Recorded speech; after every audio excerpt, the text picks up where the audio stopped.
আমার মুখটা দেখাচ্ছি না, কিন্তু তোমাদের একটা জিনিস দেখাবো, চলো। আমি বাইরে আছি, এবার ঘরে যাচ্ছি।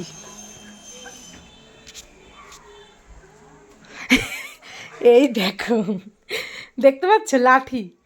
ও ঘর মুছছিল, ওকে আমি পড়তে বসতে বলেছি, আর ও দেখো ঘর মুছছিল। এই যে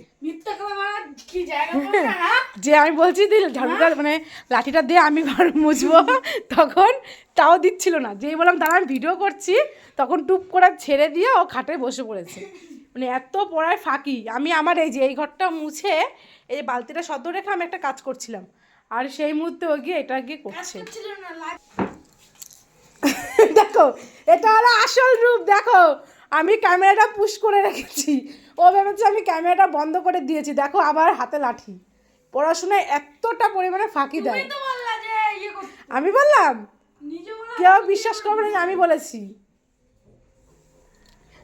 পড়াশোনা স্কুল নেই তো আজকে, একটু পড়তে বলেছি। দেখো